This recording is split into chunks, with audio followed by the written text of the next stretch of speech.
My name is Natalie Carter. I'm 28, a nurse in Boston. Last Thanksgiving, I placed a sealed envelope at the center of our family dinner table. Inside was the DNA report that proved the man I'd called Dad for nearly 3 decades wasn't my father. No one said a word, but their silence screamed the truth I'd been denied my whole life. Turns out everyone at that table, my mother, my grandmother, even my so-called father, had been keeping the same ugly secret. They knew who my real dad was, and for 25 years, they let me believe he was dead. But I wasn't looking for vengeance that night. I was looking for answers, and by the time dessert was served, I had all of them, and more. If you found out your entire identity had been built on a lie, would you stay silent to protect the people who raised you?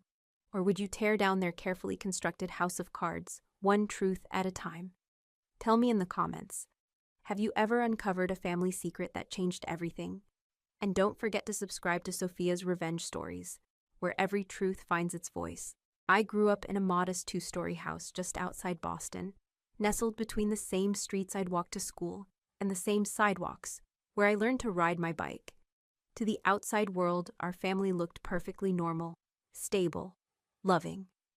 My mother, Susan Carter, was a librarian, organized, soft-spoken, the kind of woman who always had Band-Aids and snacks in her purse. My dad, well, the man I thought was my dad, was Thomas Carter. He worked for a local insurance company, quiet and always a little distant, like he was standing behind glass. He never hurt me, never raised his voice, but he also never really saw me. He didn't come to my high school graduation. Said he had to work. He never called me pumpkin or sweetheart like the dads on TV. When I got my nursing license, he gave me a stiff handshake. Nothing more, but I didn't complain, because I had my mom.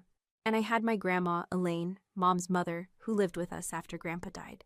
She baked cookies that somehow always matched the season. She told bedtime stories and insisted we say grace, even if dinner was just takeout on paper plates. Still, there were always cracks I couldn't explain.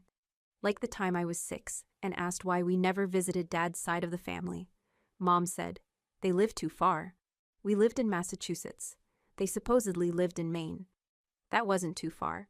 Or the family photo albums, page after page of my childhood, school events, holidays, but barely any pictures of Mom pregnant, and none of her with Dad when she was expecting me. I didn't question it too much growing up. Kids don't, really. They take what they're given. But that sense of something being off never left me. It lingered in quiet moments, the way Thomas avoided eye contact during emotional conversations. The way Grandma would change the subject whenever I asked about the day I was born. Like they were rehearsing a play, one they hoped I'd never audition for. Then, a few months before last Thanksgiving, a coworker at the hospital got a 23andMe kit and was raving about finding out she was part Scandinavian. "Come on, Natalie," she laughed. "It's fun. You never know what surprises you'll find." I didn't think much of it, but that night in bed, I kept hearing that word. Surprises. What if there was something in my DNA that explained all the silences, the awkward glances, the walls I could never climb? So I bought a kit. I told myself it was just curiosity. Maybe I'd find out I was 10% Irish instead of German. Maybe it would explain why I hated milk but loved coffee since age 12. I mailed the test, forgot about it, until the results came in 6 weeks later. The first thing that popped up wasn't heritage. It was a match, a close match. Paternal. Name, Daniel Carter. Predicted relationship, parent. And just like that, everything unraveled. I stared at the screen like it had punched me. Daniel Carter, parent. Not cousin, not uncle. Parent. It had to be a glitch, a mistake. There were a million Carters in the country, right? But the test had a 99.9% match. And when I clicked into the profile, I found more than I expected. Daniel Carter was a 57-year-old physician living in Vermont. His profile was public enough to show photos, professional headshots, a couple of candid ones at charity events, even a blurry old image of him in medical scrubs.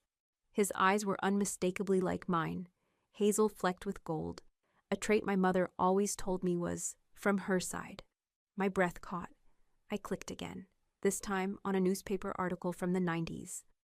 Local doctor honored for rural health work in Boston. Boston, 1996, the year I was born. Suddenly, my fingers felt numb. The silence in my apartment pressed in like cotton in my ears. I opened my phone and scrolled through old photos of my childhood. I looked at my mother's face, at Thomas's, at my own, and then I did something I didn't expect. I went to the bathroom mirror and stared. I mean, really stared. Turned my face side to side, my jawline, my nose, my chin. I didn't look like Thomas, not even close. All those times I'd tried to find a resemblance and failed. I'd blamed myself. Maybe I was imagining things. Maybe I was adopted and they were just waiting for the right moment to tell me. But now there was no maybe. I printed the report and folded it into my journal. Then I began to dig. First, I searched Daniel's name with Susan Carter. No social media overlaps, nothing too obvious. But on a public university alumni page, I found them both listed as biology majors at the same college. Same graduation year, same town. That couldn't be coincidence. I checked birth records. My own said, Father, Thomas Carter. But I'd seen enough to know that meant nothing if someone had lied on the form. Then came the biggest discovery of all, one I hadn't expected. I was helping my grandma organize her sewing closet the week before Thanksgiving. Hidden in the back, inside a dusty box marked tax receipts, was a stack of letters and journals. I wasn't snooping, I swear I wasn't. But one journal had my mother's name on it in careful cursive. I flipped to a random page. The ink had faded, but the words punched through anyway. He begged me not to leave. Daniel doesn't know I'm pregnant, but I can't stay. My parents would never approve. They said Thomas would take care of everything, even the paperwork. I read the passage 3 times. The rest of the entries were heartbreaking, conflicted, regretful, and full of references to D, always D, never Daniel. D would be a good father, I know it, but I've already made my choice. It's cruel, but necessary. So they'd all known, my mother, my grandparents, even Thomas apparently. They knew, and they'd built this beautiful, quiet lie around me like a snow globe. Perfect from the outside, but fake to the core. By the time Thanksgiving rolled around, I wasn't angry. Not yet. I was numb. I needed to see their reactions. I needed to watch them squirm, not because I wanted to hurt them, but because I needed the truth to be acknowledged, out loud. So I made a plan. 1 envelope, 1 moment, 1 dinner, and no more pretending. Thanksgiving had always been a carefully choreographed tradition in our family. Grandma Elaine handled the stuffing and mashed potatoes. Mom baked her famous brown sugar pecan pie. Thomas carved the turkey like clockwork every year at 6 p.m. We all had roles to play. This year, I brought something different to the table. Literally. Tucked inside my coat pocket was a sealed manila envelope containing my DNA results, a photocopy of Daniel Carter's family tree, and printed pages of my mother's journal, the ones that proved everything. No one noticed it at first. Not when I greeted them with polite hugs. Not when I passed the cranberry sauce or offered to pour the wine. I was calm, detached, clinical even, just like I'd been trained to be in the ER. Dinner went on. The conversation danced around work, the weather, a neighbor's new car. My mom asked about the hospital. Thomas made a rare joke about flu season. Grandma told a story we'd all heard before. I waited until everyone was relaxed, until the first bites of pie were cut, and plates were nearly cleared. That's when I stood up. I brought something I'd like to share, I said, placing the envelope in the center of the table. 4 sets of eyes landed on it like it was ticking. What's this, honey? Grandma asked, reaching for her napkin. I didn't answer. Just took a breath and looked straight at my mother. Do you know who Daniel Carter is? Her face drained of color. Thomas stiffened. His fork froze midair. Grandma glanced between them, confused. No, Mom whispered. Why would I?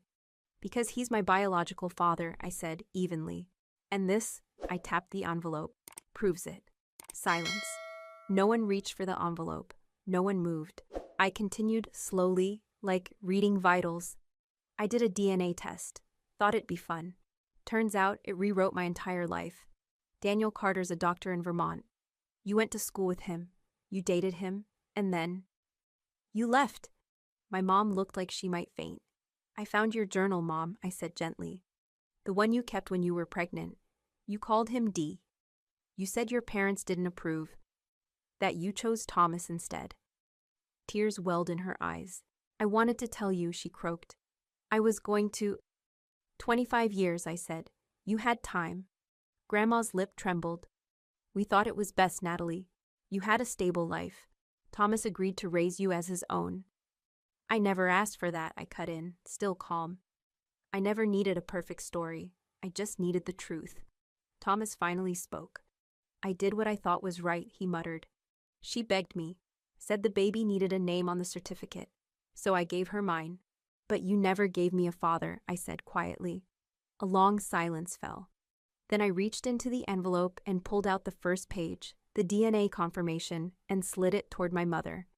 I'm not here to scream or cry, I said. But I want you to sit with what you did. I want you to feel what I felt when I opened that email. I stood. Thank you for dinner, but I'll be spending Christmas somewhere else this year. I walked out the door. No one followed. The cold night air hit my skin like truth. I didn't cry on the way home. I thought I might.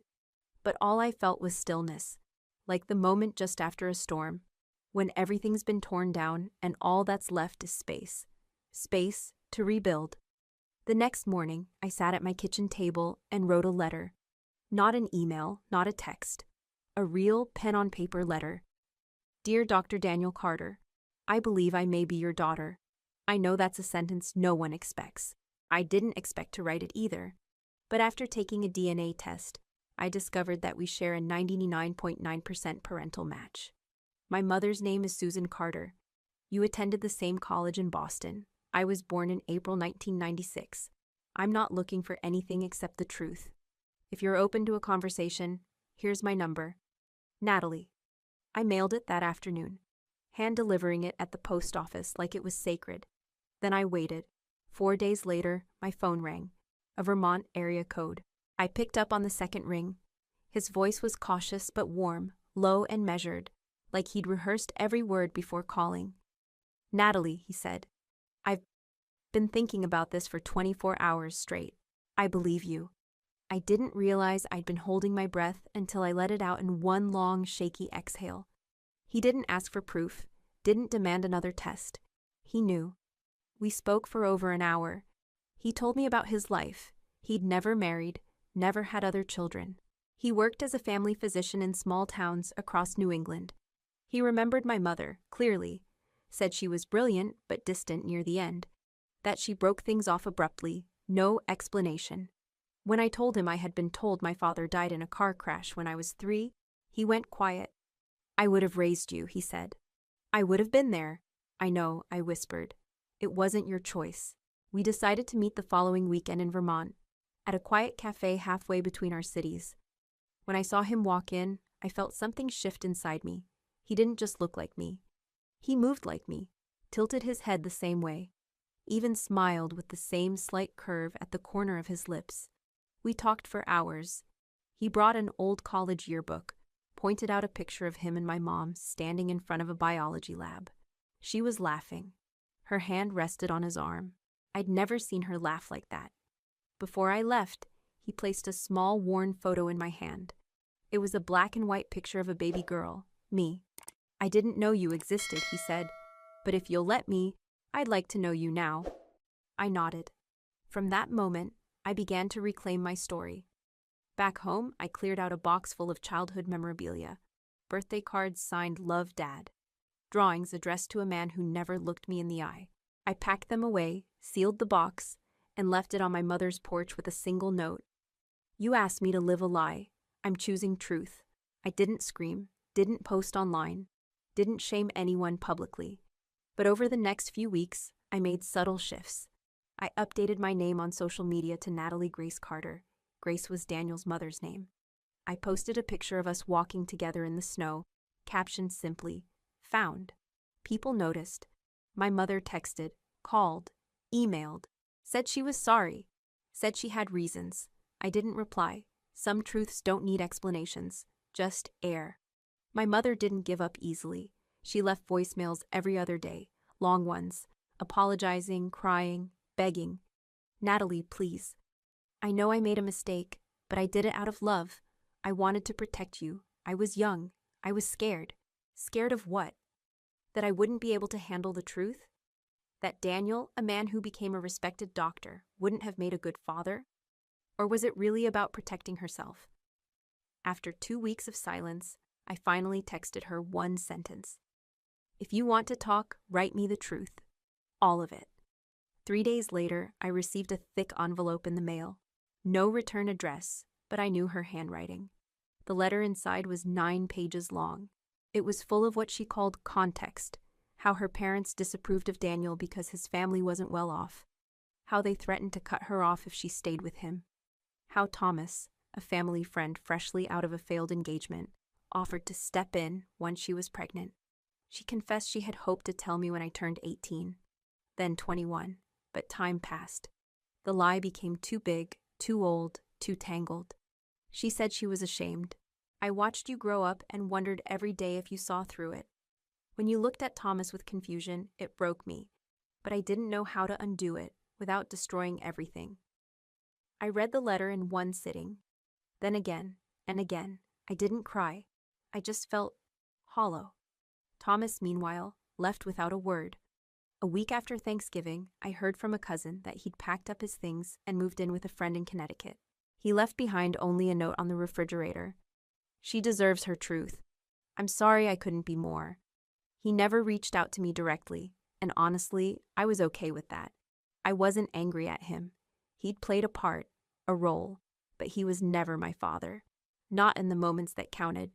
Grandma tried once too. She called on a Sunday morning, voice trembling. I know you're angry, sweetheart, but families. We make mistakes. We do things we think are right at the time. No, I said gently. You made choices to control the narrative. I'm not angry. I'm just done pretending. That was the last time we spoke. I didn't go to Christmas dinner or New Year's brunch. I spent those days with Daniel, exploring little cafes, walking through snowy trails in Vermont, and learning things that should have been mine to begin with. He told me how he loved jazz, that he'd always wanted to teach, but medicine paid the bills. He showed me pictures of his dog, Cleo, who had passed a few years back but loved to sleep under the table while he read. He remembered the moment he found out Susan left town, how it gutted him. He suspected she was pregnant, but had no way to prove it.